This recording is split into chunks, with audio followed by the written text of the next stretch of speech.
اوس زه خپل مشر ګران تجنور اجازه تخواست کوم چې هغوی راشي او په خپل کلام هم واورئ او د مېلمنو ته هرکلی ووایئ. تجنور اجاز صاحب.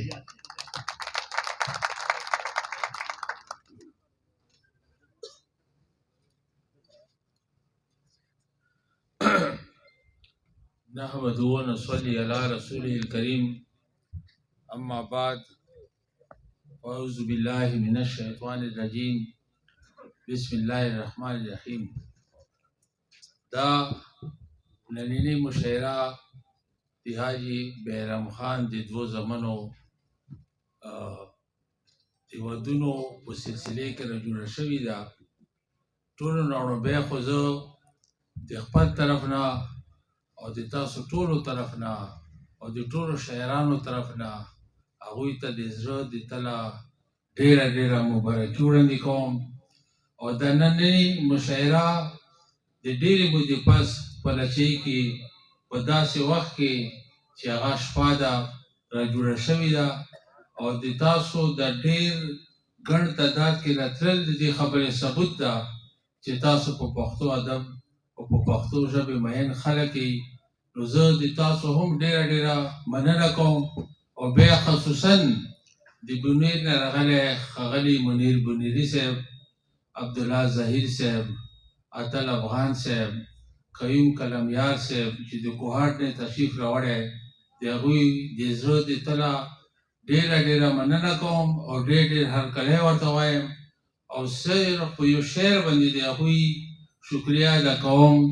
شعر دی چې مونږه خوارو سره سر دی زړګی دی، مونږه خوارو سره سر دی زړګی دی، که دا دواړه دې په کار وي د هزار شه. زه نه پوهېږم چې تاسو ته په دومره بیړې بیړې کې څه کلام واورم، خو چې څه مخته راغلو هغه به تاسو ته اورم. یو څو هایکوګانې درته اورم. هایکو خو به تقریبا تاسو خلک پیژنئ چې دا د جاپان نه راغلی یو د شاعرۍ صنف ده. لومړی هایکو ده چې ما نه جومات کې چا څپلۍ پټې کې، ما نه جومات کې چا څپلۍ پټې کې، ما وی چې دا څه د موچي دوکان دی چې زړې پرېږدي او ترې نوي یوسي.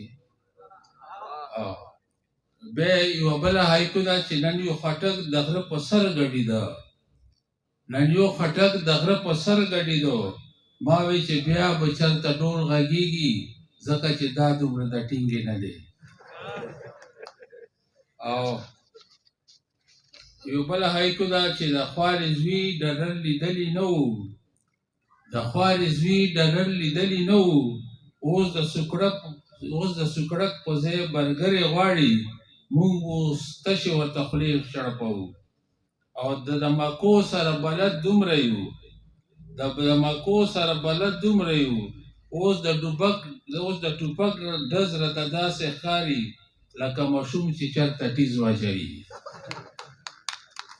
میرمنې. او یوه بله هایکو ده چې سل شیطانان او یو لیډر زمونږه، سل شیطانان او یو لیډر زمونږه، لکه چې سل پپړ او یو لوړ وي ځکه شیطان هم ترېنه لرې تښتي. او یوه بله هایکو ده چې نرخونه ورځ په ورځ په بره خیږي، نرخونه ورځ په ورځ په بره خیږي، چې دغه حال دغه رفتار وي زمونږ بره سپوږمۍ ته به مونږ زر ورسو. او یوه بله هایکو ده چې یو شل روټۍ به یو مېلمه ته راوړې، یو شل روټۍ به یو مېلمه ته راوړې، وی چې یوه روټۍ ترې بېرته یوسه، وی چې انسان یم ځناور خو نه یم. او آخري یوه هایکو ده چې هغه جومات کې انګریزي ویله، هغه جومات کې انګریزي ویله، وی چې د ظالمو وی چې هغه جومات کې انګریزي ویله، وی چې د خدای ظالم ته ګوره، کفر یې ټول ګوره جومات ته راوړو. ډېره مننه. تشکر.